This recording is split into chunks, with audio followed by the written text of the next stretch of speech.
Em nosso estudo de hoje, lição 17 do livro Encontro Marcado, tem por título Em Todos Nós.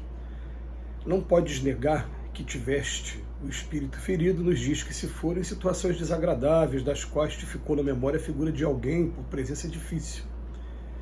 Daí não se infere que devas carregar no coração o retrato desse alguém conservado em vinagre. Importa reconhecer que renovação e entendimento são cultiváveis no solo da alma, como acontece a qualquer vegetal nobre que não prescinde da cuidadosa atenção do agricultor. Estabelecido esse princípio, podemos iniciar o trabalho da reharmonização, imaginando que depois das situações desagradáveis a que nos reportamos, é provável que tenhamos ficado na lembrança da criatura, categorizada por nós na condição de presença difícil, como sendo uma presença mais difícil ainda. Desse reconhecimento será justo partir para a supressão definitiva do mal, afinando as cordas do sentimento pelo diapasão da tolerância, a fim de que não venhamos a falhar na execução da parte que nos compete na orquestra da fraternidade humana, de que Jesus é para nós o dirigente perfeito. Nesse sentido, vale refletir na presença dele, o Senhor, em nosso campo íntimo. De ensinamento a ensinamento e de bênção a bênção, sem percebermos o mecanismo de semelhante metamorfose, o coração se nos transforma se lhe aceitamos em verdade a liderança e a tutela. Sombras de mágoas, preconceitos, ressentimentos, pontos de vista e opiniões descabidas vão cedendo lugar na floresta de nossos pensamentos obscuros a clareiras de luz que acabam por mostrar-nos a infantilidade e a inconveniência das nossas atitudes menos felizes à frente do próximo. Convençamos-nos de que o Cristo de Deus, que opera benditas renovações no templo da nossa vida interior, realiza esse mesmo trabalho no âmago dos outros.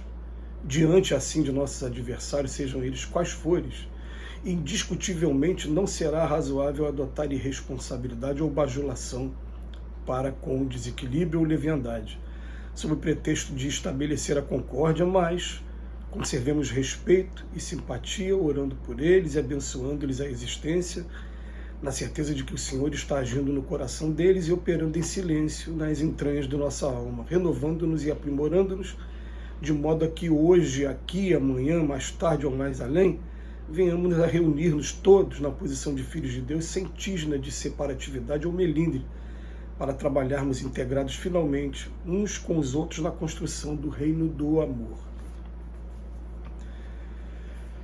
Todos nós fatalmente passamos por esse quadro que o Emmanuel descreve nessa lição de hoje.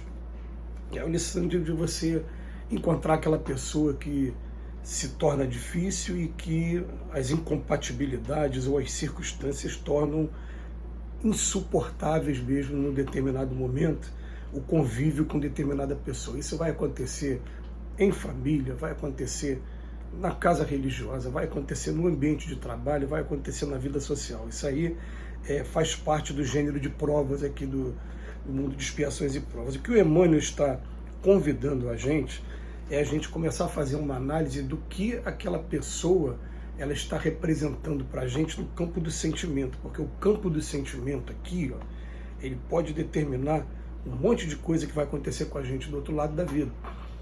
Por exemplo, vamos pegar, em primeiro lugar, o mais grave de todos. Se eu guardo ódio, raiva, mágoa, de verdade mesmo, e todas as vezes que eu vejo aquela pessoa, eu sinto essa raiva, essa mágoa. A gente vai lembrar de um exemplo que tem sido recorrente, que se a gente parar para olhar nesses vídeos que a gente vem fazendo de 10 minutos, a gente usa com muita frequência. Se eu chegar no plano espiritual guardando raiva de alguém, eu sou joguete na mão dos espíritos. Os espíritos vão mostrar uma foto da pessoa para mim. E eu, naquele momento, sentindo a raiva, sentindo a mágoa, eu vou fazer sintonia com todos os outros que também estão sentindo raiva, estão sentindo mágoa. Eu vou parar numa região de sofrimento, fatalmente.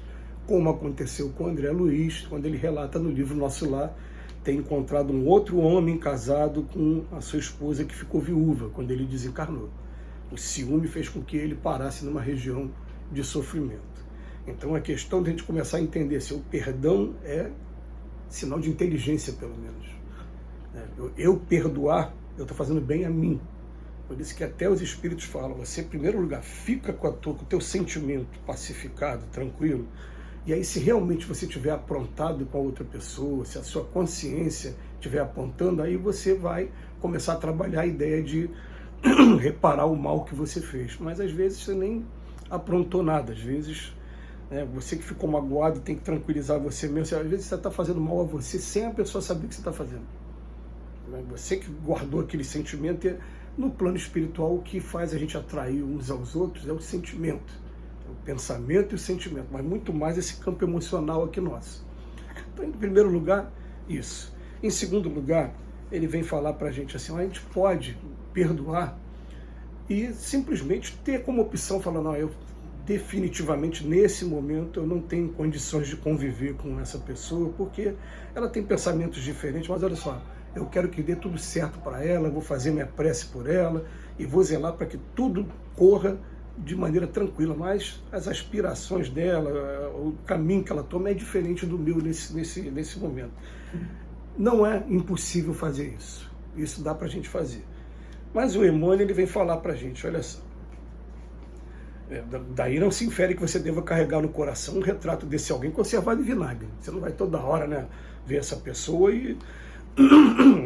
Vinagre a gente sabe muito bem o que é e qual é o gosto do vinagre, o azedo do vinagre. Fala, importa reconhecer que renovação e entendimento são cultiváveis no solo da alma. A gente pode fazer isso, a gente pode começar a fazer esse trabalho de reharmonização, primeiro orando mesmo, para que aquela pessoa siga o caminho dela e que dê tudo certo, sem que saia daqui nenhum sentimento negativo, apenas que aquele sentimento reconhecendo que todos somos filhos de Deus e todos teremos um momento do aprendizado, de acordar, e pode ser até que ela já esteja acordada e a gente que não, a gente está achando que é o contrário, mas a gente vai fazer o nosso trabalho aqui, podemos iniciar o trabalho de reharmonização, imaginando que é provável também que a pessoa tenha ficado magoada com a gente.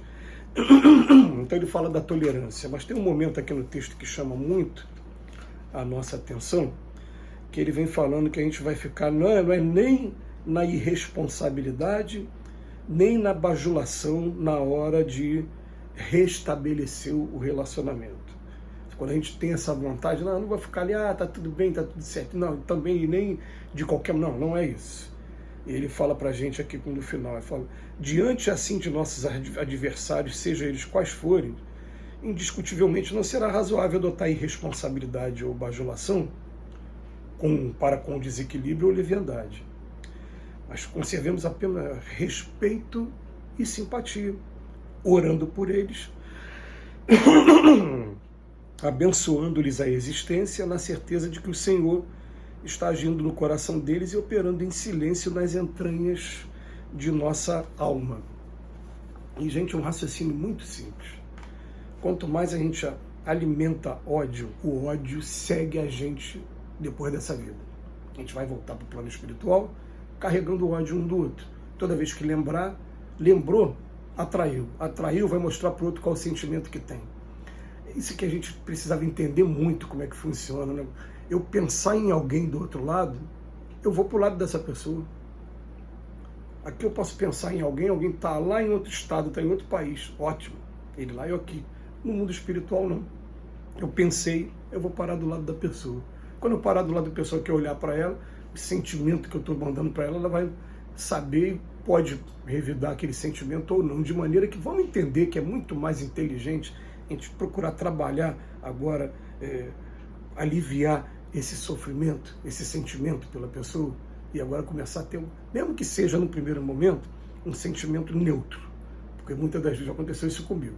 A gente sai de um sentimento ali de animosidade para daqui a pouco neutro, não sentir nem o bem nem o mal, já é bom.